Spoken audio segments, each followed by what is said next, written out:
This week on Thinking Biblically, we're going to be looking at a key to being set free from the bitterness of the past.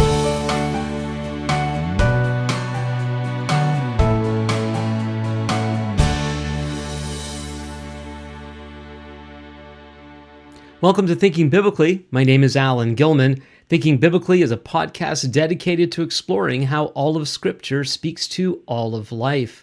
Before we get into this episode's content, I want to remind everyone to please, if you haven't done so already, subscribe to my YouTube channel.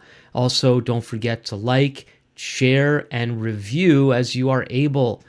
Well, last week, we looked at what I called God-Mented reality. It's a bit of a play on words based on augmented reality, where through technology, we're able to introduce information that you can't normally see with our natural senses. And yet, there's a more exciting thing that we can have access to by the power of God's Ruach HaKodesh, His Holy Spirit, and I call it God-Mented reality. And so you could check that out. You could look that if you haven't seen that already, but you don't have to see that before encountering what I'm going to share with you today. So when I do God-Mented reality from augmented reality, in my mind, I'm quickly hearing God-Mented reality. So there's God-Mented reality and God-Mented reality. To me, it sounds really different. I don't know what it sounds like to you. So God-Mented reality is taken from the episode at the end of the book of Bereshit, Genesis, where Joseph is engaging his brothers after their father had died. And we'll get into more of the details of that interchange. But he says these most amazing words. I think there's some of the most amazing words in the entire Bible, where he says in Genesis chapter 50 and verse 20, what you meant for evil, God meant for good. What you meant for evil, God meant for good. And for Joseph to be able to be in that place where he's able to acknowledge the wrong that had been done to him, and yet to see the good hand of God working through it, and to be able to function well as a human being, I think is absolutely amazing and requires a certain kind of perspective that Joseph had and we can have if we pay attention to what God is seeking to teach us. And so what I'm going to do in this edition of Thinking Biblically is we're going to look at the story of Joseph. We're going to do a quick overview of key moments in his life from the book of Genesis to prepare us to grasp what really happens when he provides us with that amazing perspective near the end of the book, where he said, you meant it for evil, but God meant it for good. So let's get started with that. The story of Joseph is one of the longer stories of a character in the scriptures. It basically covers Genesis chapter 37 through chapter 50. I encourage you to read that if you haven't or haven't done so recently. And so it begins with his father, Jacob, showing favoritism towards him, and as well as God's favoritism, in a sense, not favoritism as much as God's favor, I should say, God's favor towards him. Let's read here Genesis 37, verses 2 through 4. These are the generations of Jacob. Joseph, being 17 years old, was pasturing the flock with his brothers. He was a boy with the sons of Bilhah and Zilpah, his father's wives. And Joseph brought a bad report of them to their father. Now Israel loved Joseph more than any other of his sons, because he was the son of his old age. And he made him a robe of many colors. It might have been a robe with long sleeves. It's besides the point, I think. But when his brothers saw that their father loved him more than all his brothers, they hated him and could not speak peacefully to him. So to provide a little bit more background, as you might know, but may not, Joseph was a son in a very complex, we could say messy family. Jacob had run away from the promised land where God had directed Abram, that his name was changed to Abraham, to go. Abraham and Sarah eventually had their son Isaac. Isaac was the father of twin boys, Esau and Jacob.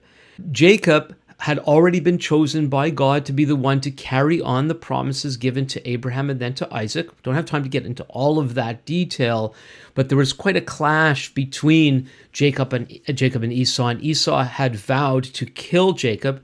And so Jacob ran away to Mesopotamia, where his mom was from.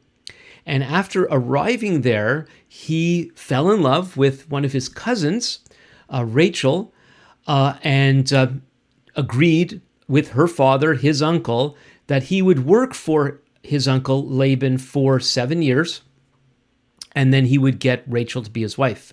And there's this wonderful, beautiful statement of how the 7 years were like a day or something like that, because of his love for her. You could just hear the romantic music playing. So the 7 years go by, the wedding happens, and he wakes up in the morning and he's with the wrong girl. Laban swapped out the older daughter, Leah, for Rachel.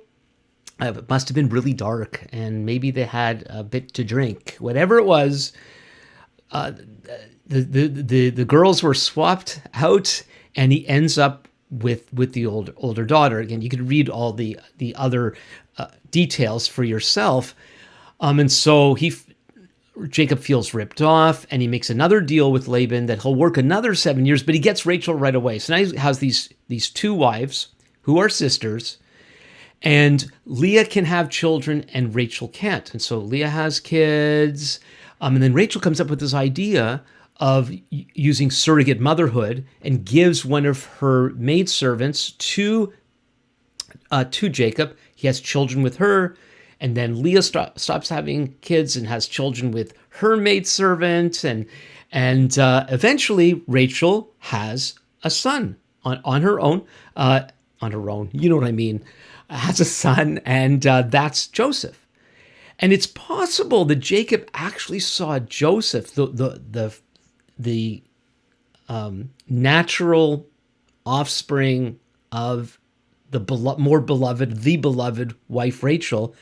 He probably saw him as the true firstborn, even though he was number 10 or 11. There'd be one more, Benjamin, his younger brother through Rachel, would be born. There's also a girl in there. I don't know if the Bible tells us where she is in the birth order, as far as we know. So Jacob had, with these 4 women, 12 sons who became the tribes of Israel, and at least one daughter. Jacob being the firstborn of Rachel, the beloved one. And so I know we read in the passage he was the son of his old age, but there is more. Certainly there's more to this. And so he favored Joseph. Now this sounds like a really messy family, and a type of messy family that I don't imagine most people listening or watching this are from that exact kind of, well, there might actually be. There might be secrets that you've discovered in your family background. But even if you're from a more conventional family, and whatever conventional is today, families are messy. And many of our hurts that we grow up with in life come from our families of origin. And even among quote unquote good families, generally not chaotic households. I grew up in a very chaotic one, a very broken one, not as broken as some people. But my parents split up. I'm the youngest of 4 boys, much older than me. My parents split for a year when I was about 8, got back together. But still their relationship was not very good. And my father eventually left my mother and left me when I was about 15. And many of the things I struggle with come from what was happening in my household between my parents, my brothers and my parents, and my father, and many of you can relate. Some of you have never even talked about it, and you might be. And it took me years to realize like what kind of background my parents come from, and there's so many things that I don't know. The thing is, we live in a very broken world. The Bible talks about how sin has affected everything in the creation, and family, one of the most important parts of human life, family has been the source, as many of you know, of great, great hurt and confusion. And you can make your own list. Many of you know exactly what I'm talking about. And so my point is, even though your family may not look exactly like Joseph's family, he came from a messy, difficult situation with animosity, jealousy, hatred, and maybe you have too. And so there's something for you in this story. So let's stick with it and see where this goes, because we're going to see how Joseph found freedom in life, became an effective leader, true follower of God, and even blessed his own family, even though they hurt him so badly. And so they were jealous of how his father was treating him. He tattletaled on them. I don't know what Joseph's motive was when the Bible speaks about him bringing a bad report. I read that to their father. Was it like a tattletale? We don't know all those details, but it seemed that he had this kind of maybe uppity attitude. He was younger than these brothers, and they resented him.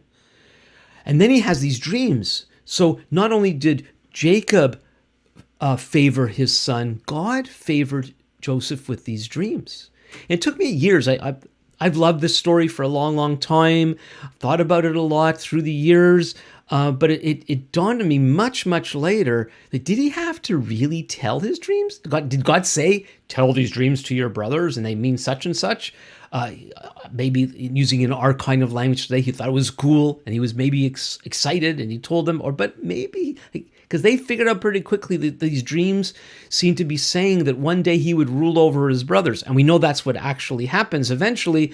And they got the message, and his father confronts him on that. Like, why are you saying these things? And so on.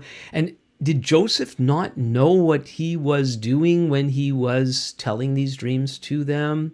Is it possible he might have been a bit of a brat? I was the youngest in my family. I know that I was a brat. Not all the youngest are. Maybe you were. I don't know. But many families have their brats.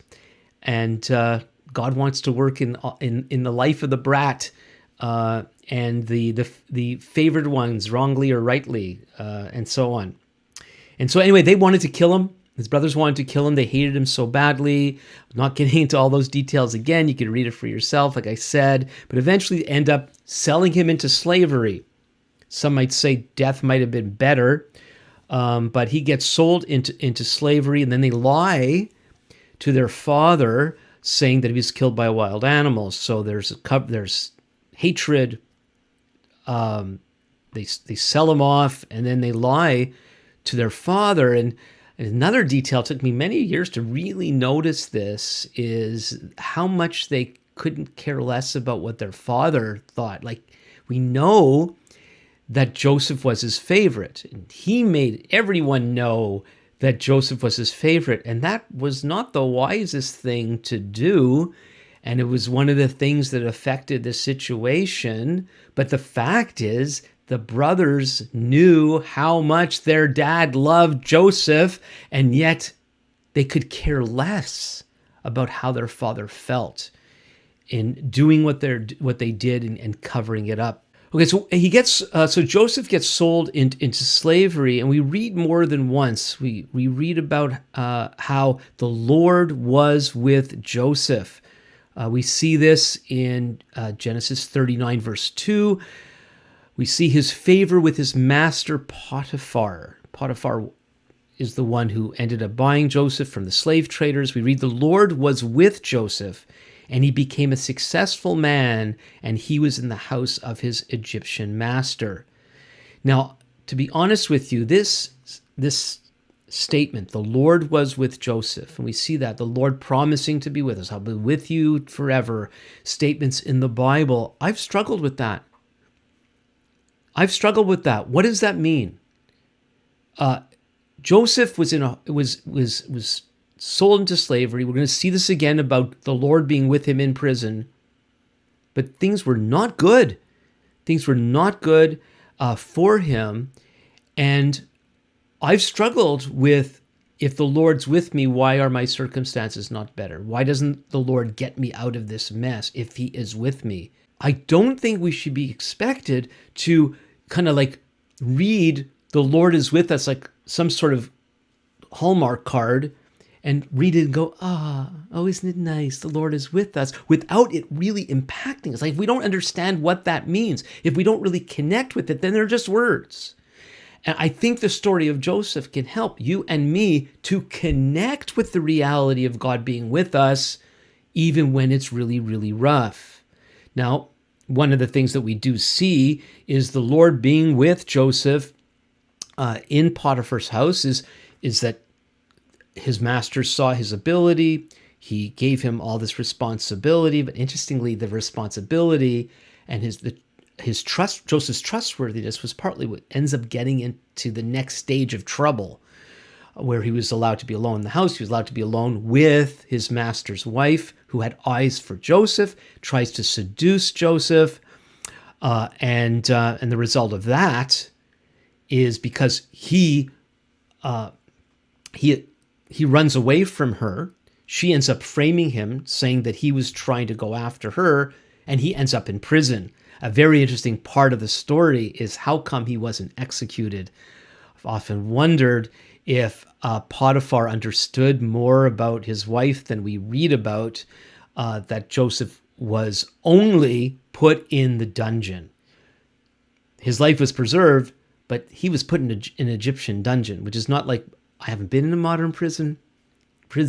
I've heard that North American modern prisons, well, they're certainly not as bad as what an Egyptian dungeon would have been.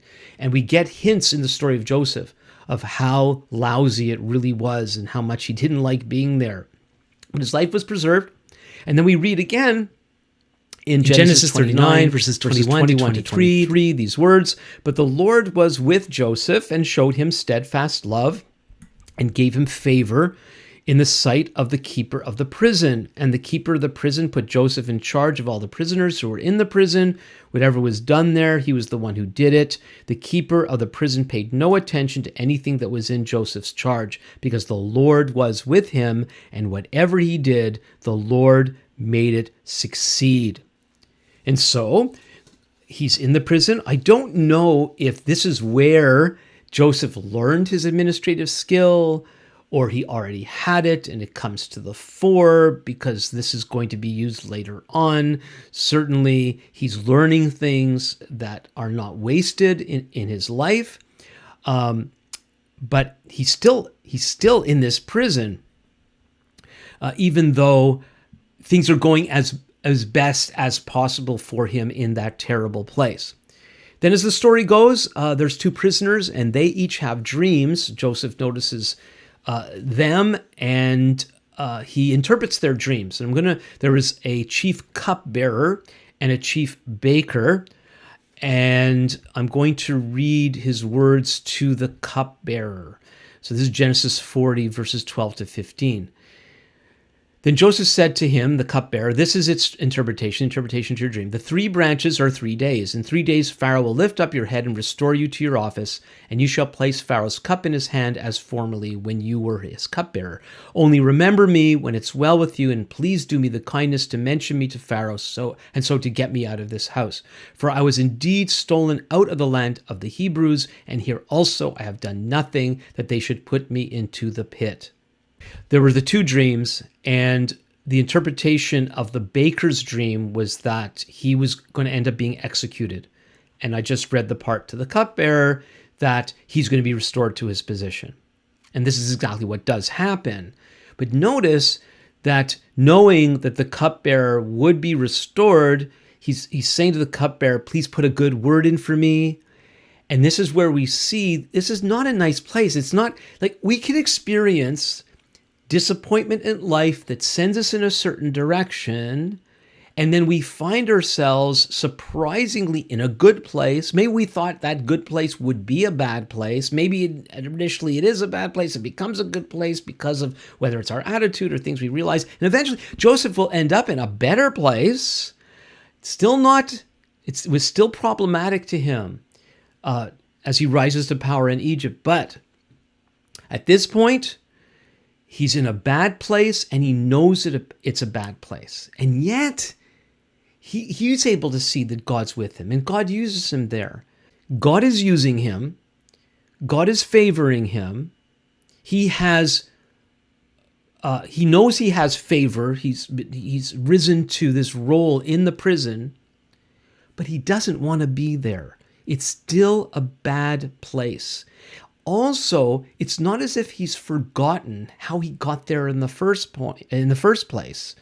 He mentions that he was stolen out of the land of the Hebrews, and he was innocent. There was no reason why he should be there. So his brothers sold him into slavery. Bad. He was framed by Potiphar's wife. Bad. And he's recognizing bad. Even though God is with him and God is using him. It's really important to understand how Joseph is able to acknowledge the bad.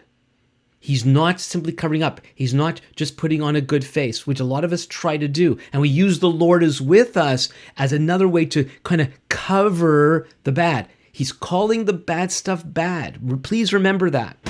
This is Alan Gilman. Do you like a good story? I sure do. But did you know that we're all part of the greatest story of all? God's story. The Bible is so much more than a collection of theological truths and fantastic tales. Even though it's written by 40 different authors over a span of about 1,500 years, it's a cohesive, compelling drama of epic proportions.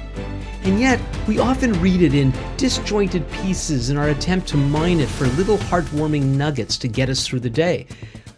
But the Bible is so much more than that. It's one of my greatest passions to help people see the big picture of the Bible's overarching story. I'm convinced that the more we grasp the Bible's big picture, the better we will understand its details and discover our place in God's plan. So, I have developed the God's Epic Story Seminar to take you on a journey of key biblical passages in order to provide a clear outline of the Bible's big picture. By the time we're done, you'll be able to engage the Bible like never before. The next seminar will be on Friday evening, June the 13th, 2025, from 6:30 until 9, and continuing the next morning at 8:30 until 4 p.m. in Ottawa's West End at Chapel Ridge Free Methodist Church, 5660 Flewellyn Road in Stittsville. Cost is free and includes lunch. A free will offering will be taken. Register now by scanning the QR code on your screen or at www.tinyurl.com/epicstory2025. That's www.tinyurl.com/epicstory2025. For more information, you can email epicstory@gmail.com. I hope to see you there, and please share this announcement with others.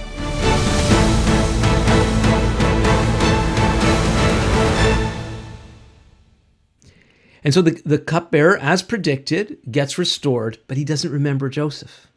I wonder how that made Joseph feel. Like, by now he should have said something. He's pointing at his watch. By now he should have said something. Oh, how come nothing's happening? And the days go by, and we don't have the full calendar reference. It might have been years. Nothing happened. Obviously, it didn't work. If the cupbearer said anything, didn't work. It turns out, according to the scripture, the cupbearer forgot him. Joseph had a terrible, hard, painful life. And then Pharaoh has these dreams, and nobody could interpret the dreams. And that's when the cupbearer goes, oh yeah, this happened when I was in prison. There's a guy there. I know a guy who can interpret your dreams. So they go get Joseph. They clean him up, and they bring him to Pharaoh. And he interprets Pharaoh's dreams about there'll be 7 years of plenty, 7 years of famine. And part of the whole interpretation that Pharaoh should prepare the country by collecting grain and putting it in storehouses for when the famine would come. It so impresses Pharaoh what Joseph said. He makes him second in command of Egypt. But I want to read Genesis 41, 50 to 52. We read here, before the year of famine came, 2 sons were born to Joseph. Asenath, the daughter of Potipharah, priest of On, bore them to him. Joseph called the name of the firstborn Manasseh, for he said, God has made me forget all my hardship and all my father's house. The name of the second he called Ephraim, for God has made me fruitful in the land of my affliction. Now, the names of these 2 boys could sound like, I'm better now. God causes all things to work together for good, foreshadowing what Paul would say later on in the book of Romans. Everything's fine now. It was hard, but okay. I'm not sure. I think that this idea of that God made me forget all my hardship is a way of saying that he's very aware of the hardship and he is acknowledging that God has done him good, but it's good in the midst of great difficulty. And that is emphasized in the name of the second son, because God made me fruitful in the land of my affliction. So here we have, yes, he's acknowledging good has come to him, but it's good in the midst of bad. It's comfort in the midst of suffering. They're together. It's not like, oh, well, that was then, this is now. It's not that kind of idea. He's still carrying the pain and feels the pain. He's still cut off from his dad and his brothers. His mom had died many years before.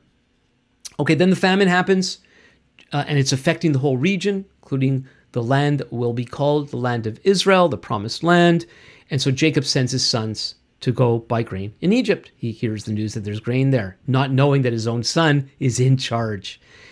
And so they go, and they don't recognize Joseph. Joseph recognizes them. It's quite a story. And he starts doing this thing with his brothers, and we're never really told why, unless you let me know if it's very clear as to why. I think we can make some good guesses, but he's testing them in some way. I have a theory that he's testing them to see if their attitude toward their father changed. That's like a subtopic in the story. And I think something does happen to show him at least one of the sons has taken the relationship to their father seriously. He certainly wasn't waiting.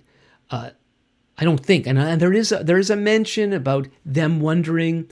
Eventually, they're wondering if the hardships they're experiencing under this Egyptian administrator is due to getting payback for what they did to Joseph. But that's kind of so what? So they think they're being punished because they know it's obvious they did a bad thing.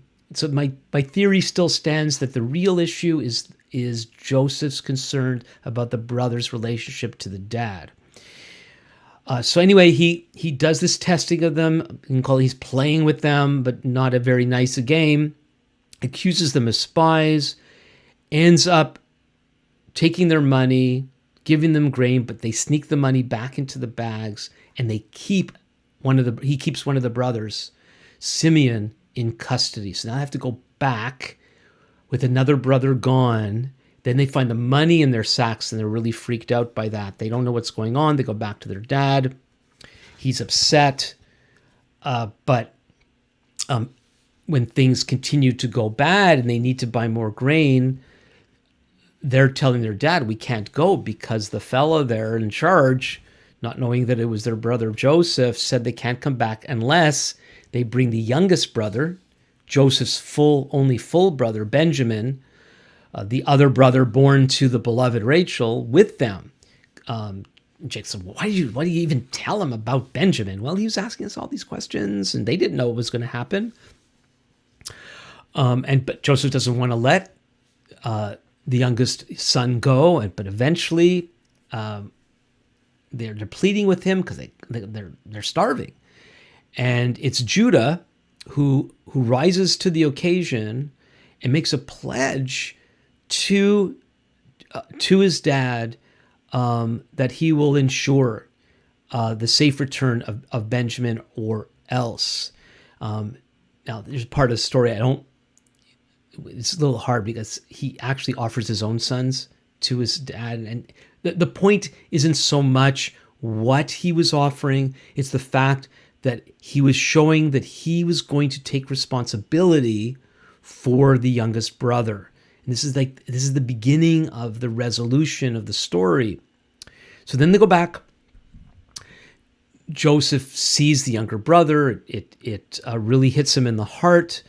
He does some other things that kind of freaks them out of how he seats them down to eat, and he's continuing to play with them.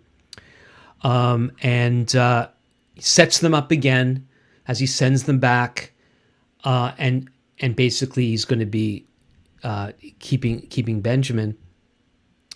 And at that point is when Judah comes forward and offers himself as a slave to Joseph, and this and he expresses he cannot go back to their dad without the youngest son. And it's just a theory because the text is not explicit. This seems to be what gets to Joseph and sees there has been a change here. At least the person who's acting like the firstborn in the family now, who's is doing what the oldest should be doing, and taking responsibility. That's when he breaks down. That's when he reconciles with his brother. We see that Genesis 45 verses 4 and 5. So Joseph said to his brothers, "Come near to me, please." And they came near, and he said, "I am your brother Joseph, whom you sold into Egypt." Notice he's mentioning what happened. "And now do not be distressed or angry with yourselves because you sold me here, for God sent me before you to preserve life." So Joseph understands that the hand of God has been at work while still mentioning that they did this wrong thing. And so they arranged for the whole clan to move down to Egypt, and Jacob, the dad, and Joseph, the son, are reunited. They settle in an area of Egypt called Goshen. Joseph uses his skill to help Egypt become a great power in that day, leveraging the fact that they had grain in the famine to assert their presence in that part of the world. The text goes on where Jacob, his dad, blesses Joseph's sons in chapter 48. I hope I'm saying all the names right because I do tend to get mixed up. Then eventually we see in chapter 49, Jacob blesses his own sons, and then Jacob dies, and he's taken back in chapter 50 to the promised land for burial. And this sets us up for what happens in the last chapter of the first book of the Torah, Bereshit, the book of Genesis. So after Jacob dies, Joseph's brothers figure that their brother Joseph has only been nice to them because their dad was still alive. And they figured that once their dad died, Joseph was going to get him. And so it seems they concoct this story. And this is what happens. It says here, Genesis 50 verses 15 through 17. When Joseph's brothers saw that their father was dead, they said, "It may be that Joseph will hate us and pay us back for all the evil that we did to him." So they sent a message to Joseph saying, "Your father gave this command before he died. Say to Joseph, please forgive the transgression of your brothers and their sin because they did evil to you. And now please forgive the transgression of the servants of the God of your father." Joseph wept when they spoke to him. They hadn't learned anything through Joseph's kindness. And they were actually, I think they were transferring their way of thinking onto their brother. There's so much psychology in this whole story of Joseph and his family. But here they were. Joseph had gone through so much. He was so kind to them, but they didn't believe it was actually real. And that Joseph is going to do what most people would do when they go from being oppressed, especially oppressed by an identifiable group, And then they're in a position of power. And this is what we think people do and will always do. But Joseph was not like other people. And he was genuinely being kind to them. So here's what he says to them. And he wept because he saw, it broke his heart to hear them talk this way, to think that this is what he was like. So Genesis 50 verses 19 through 21, but Joseph said to them, "Do not fear, for am I in the place of God? As for you, you meant evil against me, but God meant it for good, to bring it about that many people should be kept alive as they are today. So do not fear. I'll provide for you and your little ones." Thus he comforted them and spoke kindly to them. "As for you, you meant evil against me, but God meant it for good." God meant it. Reality. Part of the brilliance of this statement is how Joseph was able to come to a place where he could recognize the hand of God to the extent that he could be kind and loving to the people who hurt him while not covering up that they hurt him and that what they did was wrong. What they did was bad. What they did was evil. That's exactly what he says. And he has no trouble saying it. "As for you, you meant evil against me, but God meant it for good." Both was true at the same time. Be careful with your philosophical oriented minds of how we grapple with this. We can't really figure it out, but we can live this. We can be like Joseph. But in order to be like Joseph, we need to be able to call evil for what it is. He's not being asked, "Oh, you need to understand, they had such a hard childhood, and all the wives and the competition and the dad and his twin brother wanted to kill him, and oh, it's terrible. How would you expect?" It wasn't that. It wasn't that sort of thing. It was like, that's bad. What you did was bad, but God was working for good. Both were true. And he was able to function as a human being, as a son, as a brother, as a servant of Pharaoh, as an administrator in a difficult time. He's able to function out of his perspective of what God was doing, not as a reaction of all the bad that had done to him. He was free of any bitterness that would have controlled him, because he was able to put God first in this whole picture. But putting God first doesn't mean we don't call out what is wrong. And yet so many people, when they say, when somebody apologizes to them, if they get an apology at all, it's, "Oh, no problem. Oh, that's okay. That's okay." Is it okay?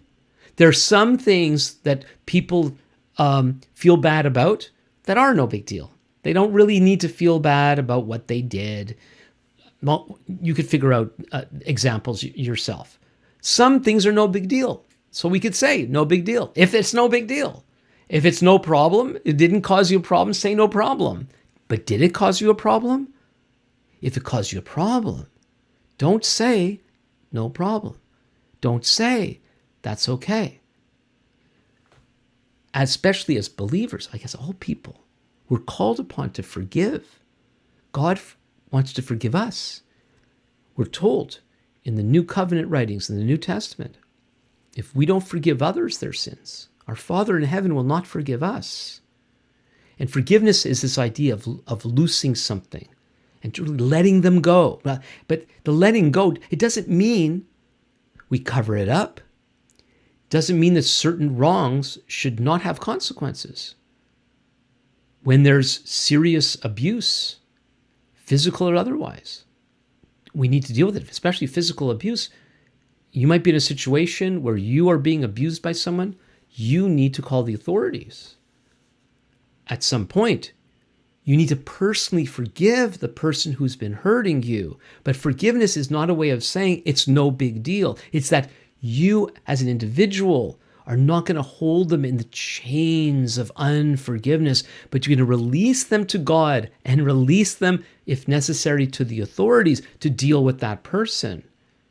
But we don't stand over people as God or as a judge.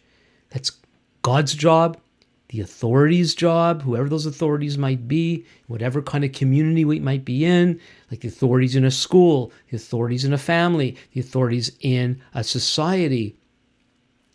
But in terms of our own lives, in order for we to be free of the bitterness that comes when we don't forgive, when we're not focused on the good that God's doing. Now, sometimes we don't know the good that God's doing. And I can't say that in every bad situation, God is doing good. In the long run, God does good in our lives. Not every situation is necessarily like Joseph's, where the brothers had a plan and God had a plan at that same time. And God was using the evil of the brothers to accomplish his good plan. Not every circumstance in life is like that. However, a lot of them are. Maybe I shouldn't say a lot of them are. They are whatever they are. I just know in my life, I've had times where I have looked back at all these various bad things that have happened to me. And sometimes it's obvious, the good that God was doing, sometimes not so obvious. I remember some time ago, I was going through something and it led me to, or God led me to take some time to do this. Okay, let's go through these things that happened to me. And one of the things was when my father left when I was 15. And I only saw him for a brief time during that time period. And then I didn't see him for many years after that. And he was out of my life for the majority of my teenage years. I did not have my father, and he was alive, and he didn't reach out to me, and he wasn't involved in my life. And all the books tell me that not having a dad at that crucial point in my life, I could blame that for a lot of my problems. And why God? Like, why did that? Why? And some people say, well, don't ask God why. Well, he doesn't always tell why, but sometimes he does, and he's waiting for us to ask him.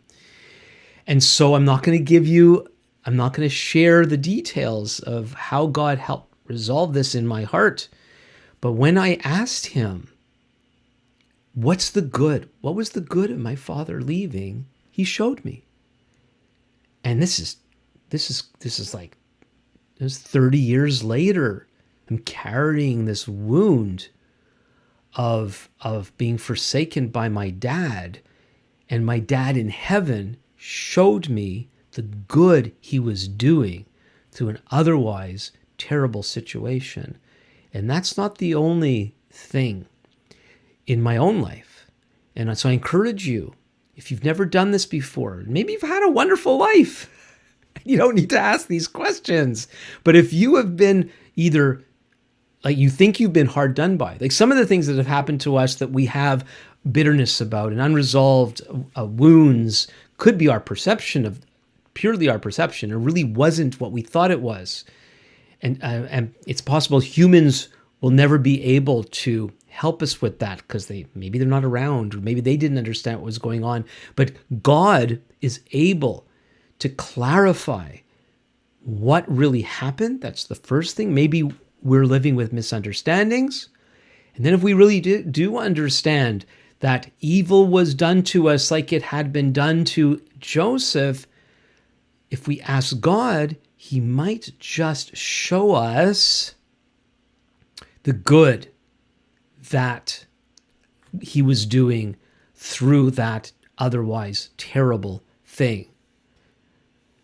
There's one more thing. I think there's one more thing I want to share, and I alluded to earlier on how it took me a long time to realize that possibly Joseph was somewhat to blame, had some responsibility, What his brothers did was despicable and completely wrong, even though he might have been a brat. The thing with tattletaling is not a nice thing.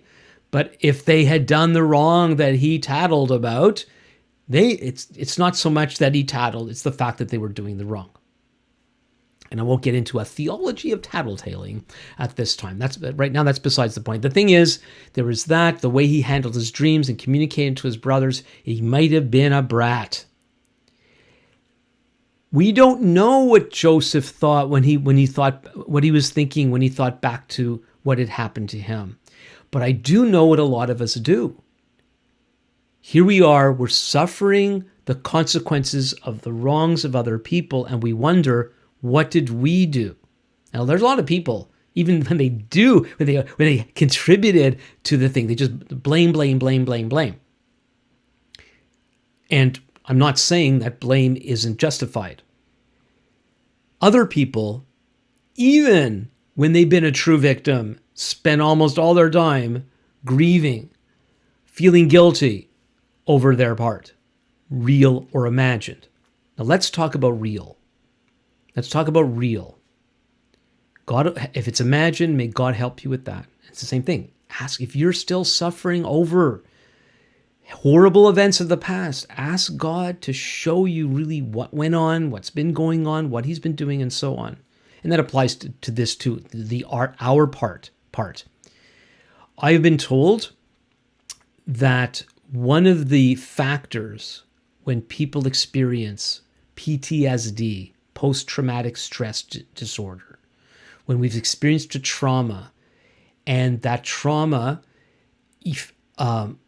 overly affects us, cripples us emotionally in some way.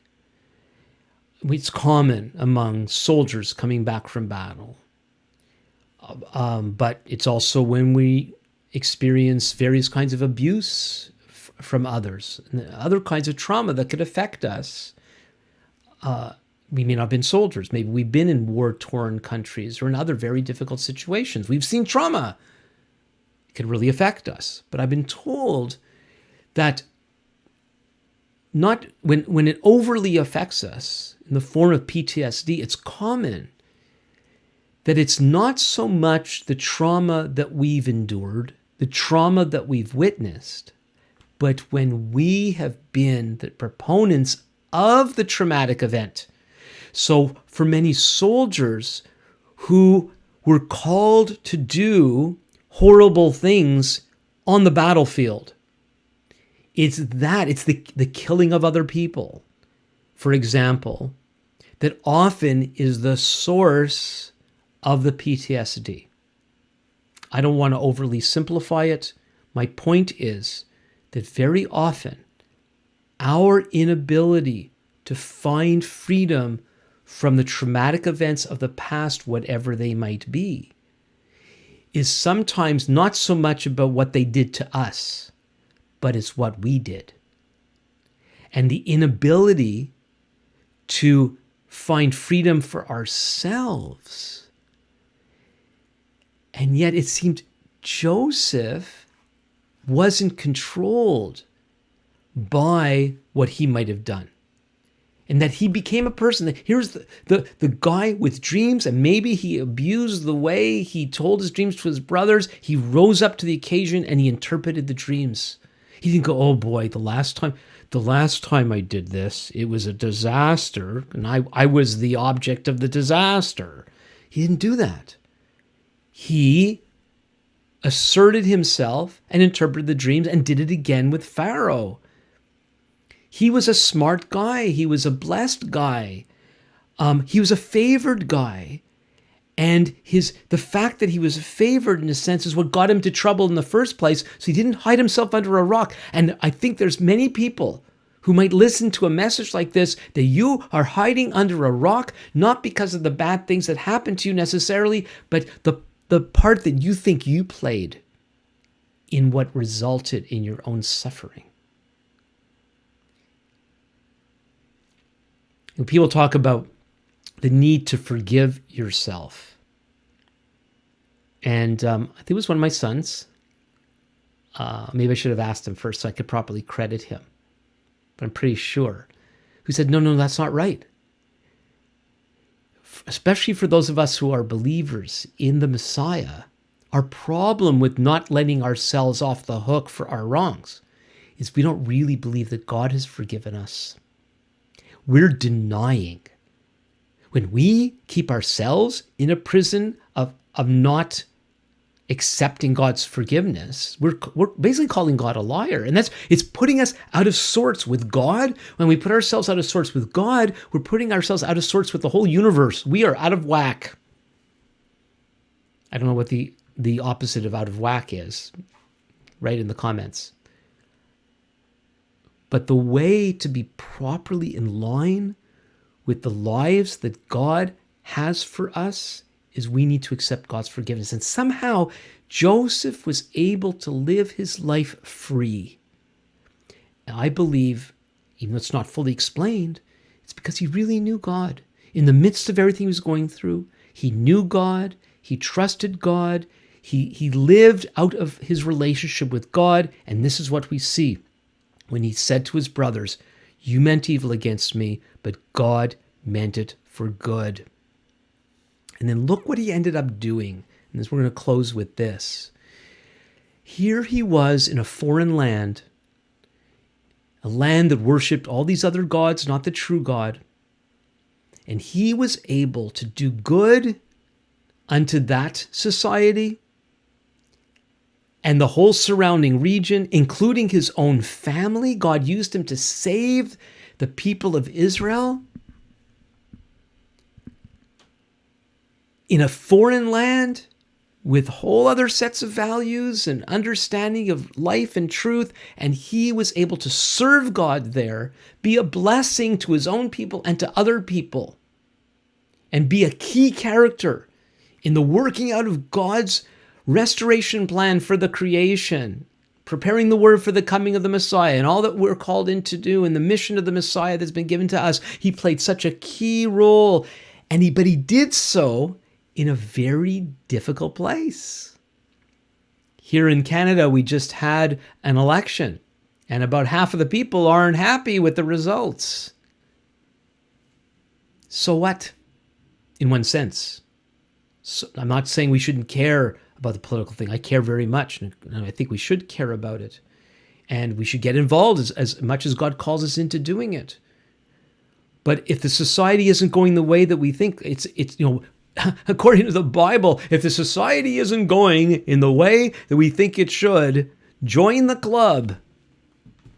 Yeshua himself entered into an evil world. Going back, Abraham was called to go into a foreign land. Joseph was taken into a foreign land and serve the purposes of God there. It wasn't so great when he was with his own family. It wasn't great when he ended up in Egypt. Eventually, God used him big time. And God wants to use you and me big time. But in order to do that, we need not to be controlled by the evil. We need to be freed from it. And the only way to be free from that evil is to be like Joseph and to be able to say to all the evil around you, mean it for evil, but God means it for good. And God is at work. But in order for us to be walking with God, we cannot allow ourselves to be overcome by all the evil around us. I know how easy it is for the evil to overtake us and for us to be consumed by it. But we don't have to stay there. We can be like Joseph. Well, I hope that was helpful. If it was helpful to you, please share it with others. Even if you just liked what I had to say, please give it a thumbs up, or if on whatever podcast platform you're listening to, however you can respond with a positive. I'd love to see that. I got one of my first real harsh anti-Semitic comments. Like, there's a lot of people that are getting that sort of thing, but I just got one on another podcast episode. But so what? I think they're wrong. But it does help to get the positives. Very often, I know that, if we don't have something good to say, we don't say it. We only share the negatives. So I appreciate it. If you appreciated this, that you would say so, at least with a thumbs up. But even a comment is even better. If this is speaking to you in any particular way and you find it helpful, please let me know. If it's too personal to share publicly, you can send me an email at comments@thinkingbiblically.org. You can send questions there too, the ones that you feel are a little more private. But if it could be public, please put it in the comments section. Also, share it with others. And if you haven't subscribed, please do that. I really would appreciate that. And also, if you are in the Ottawa area, as you might know already, next month, I'm going to be doing my God's Epic Stories seminar at Chapel Ridge Church in the Stittsville, Canada area.